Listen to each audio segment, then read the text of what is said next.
হাজার হাজার জনবাসী আজকে রাঙ্গামাটি সড়কে অবস্থান নিয়েছেন মানববন্ধনের জন্য। আমাদের দাবি, আমাদের প্রিয় নেতা রাউজান মাটি মানুষের নেতা আলহাজ গিয়াসউদ্দিন কাদের চৌধুরীকে ষড়যন্ত্রমূলক মিথ্যা অভিযোগের ভিত্তিতে যে কেন্দ্রীয় কমিটির ভাইস চেয়ারম্যানের পদ স্থগিত আদেশ দিয়েছেন, আমরা আমাদের গণতান্ত্রিক আন্দোলনের মহানায়ক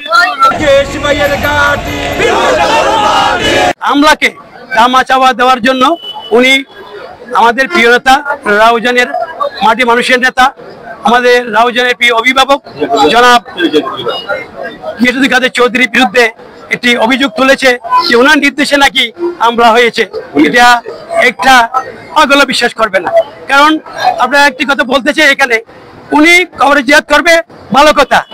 এর আগে আমাদের শহীদ সালাউদ্দিন কাদের চৌধুরী সাহেবের কবর উনি রাস্তায় করে মেম্বার ছিল না। এরপরে আমাদের আসেন আমাদের প্রয়াত কাজী আব্দুল হাসান জেলা ছিল, উনি জেলা ছিল মেম্বার সেক্রেটারি, ওনার কবর তো জিয়ারত করতে আসে নাই। একজন কেন্দ্রীয় ছাত্র নেতা নুরু ওনার কবর জিয়ারত করতে আসে নাই। মূল কথা আরেকটা কথা হচ্ছে যে আপনি যে বলবেন যে আজকে যে রাউজানে আজকে গণমানুষের সুনামি ঘটেছে, সকাল বেলায় মুয়াজ্জিন যখন আসসালাতু খায়রুম মিনান নাম যখন শেষ করেছে, ঠিক তখন শুরু করে রাউজানের আবাল বৃদ্ধ মহিলা সবাই আজকে এই মানববন্ধনের জন্য রাস্তায় নেমে এসেছে। আর মনে রাখবেন, চৌধুরী পরিবারের রাজনীতি হচ্ছে রাউজানের ফিনিক্স পাখির মতো, এটা কখনো ধ্বংস করা দেওয়া যাবে না। আপনি যদি ফিলিস্তিনি মুক্তিকামী মানুষের কথা যদি বলতে চান, আপনি ইয়াসির আরাফাতকে বাদ দিতে পারবেন না। আপনি যদি আফ্রিকার কালো মানুষদের কথা বলতে চান, নেলসন ম্যান্ডেলাকে বাদ দিতে পারবেন না। ঠিক চট্টগ্রামের কথা বলতে গেলে, রাজনীতি, সৃষ্টি, কৃষ্টি, সংস্কৃতি, ইতিহাসের কথা বলতে গেলে আপনি সালাউদ্দিন কাদের চৌধুরী পরিবারকে বাদ দিতে পারবেন না। রাউজানের গিয়াসউদ্দিন কাদের চৌধুরীর কোনো বিকল্প নাই। রাউজানের মাটি ও মানুষের নেতা হচ্ছে আমাদের নেতা গিয়াসউদ্দিন কাদের চৌধুরী। আজকে আমরা মানববন্ধন রাউজান সত্তরঘাট থেকে জলিল মহাস্থান পর্যন্ত আমাদের দীর্ঘ বিশাল মানববন্ধন, এই মানববন্ধন প্রমাণ করে আমাদের নেতা গিয়াসউদ্দিন কাদের চৌধুরী গাড়ি হিসেবে রাউজান পরিচিত। আরেকটি কথা, আমাদের নেতাকে কটূক্তি করে যারা বলে তাদেরকে আমরা চাই তারা কথাবার্তা শোভনীয় ভাবে বলার জন্য, যদি অন্যভাবে বলে আমরা রাউজানের জনগণকে সাথে নিয়ে তাদের বিরুদ্ধে আন্দোলন গড়ে তুলব। ভাইস চেয়ারম্যান পদটি স্থগিত করায় আজকের মানববন্ধনের সম্মানিত এলাকাবাসী এবং ৬ নম্বর ওয়ার্ডের সম্মানিত এলাকাবাসীকে আমার পক্ষ থেকে যারা আমি শুভেচ্ছা ও অভিনন্দন। আমি একটা কথা বলতে চাই, বারবার এই চৌধুরী পরিবারকে নিয়ে ষড়যন্ত্র হয়েছে, যে ষড়যন্ত্র করে আমার নেতা শহীদ সালাউদ্দিন কাদের চৌধুরীকে হত্যা করেছেন।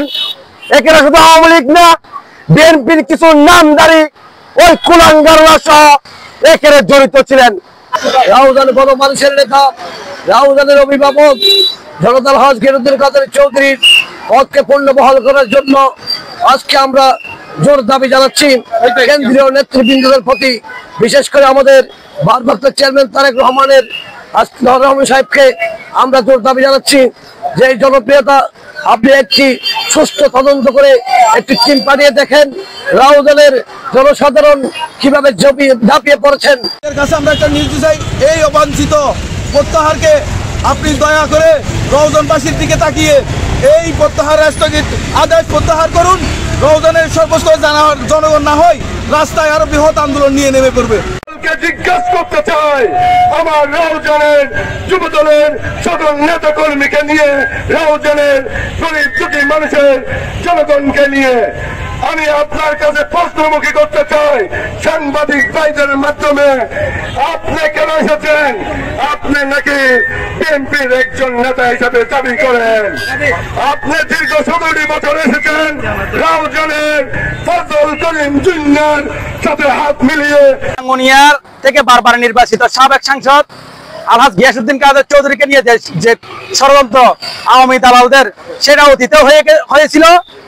বর্তমান যে ২৪-এর গণঅভ্যুত্থান শেখ হাসিনা পালিয়ে যাওয়ার পরে তার দোসররা এই চৌধুরী পরিবারের বিরুদ্ধে ষড়যন্ত্রে লিপ্ত আছে এবং ষড়যন্ত্র অংশ হিসেবে একটা ঘটনাকে কেন্দ্র করে বিএনপির একটা তদন্ত টিম না করেও আমাদের নেতা আলহাজ গিয়াসউদ্দিন কাছে দোষী সাব্যস্ত করে একটা আমার পথ বর্তমানে স্থগিত আদেশ আছে।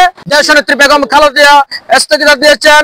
আমরা আশা করবো রাউজানবাসী সে স্থগিতাদেশ প্রত্যাহার করে শপথের যেন রাউজানের মাটি ও মানুষের জনাব আলহাজ গিয়াসউদ্দিন চৌধুরীকে বহাল রাখে এবং রাউজানের এই মানববন্ধন থেকে আমরা জোর দাবি জানাচ্ছি রাউজানের গণমানুষের অবিসম্বাদিত নেতা জনাব আলহাজ গিয়াসউদ্দিন চৌধুরীর পদ পদবি স্থগিতের বিরুদ্ধে আমরা প্রতিবাদ করছি।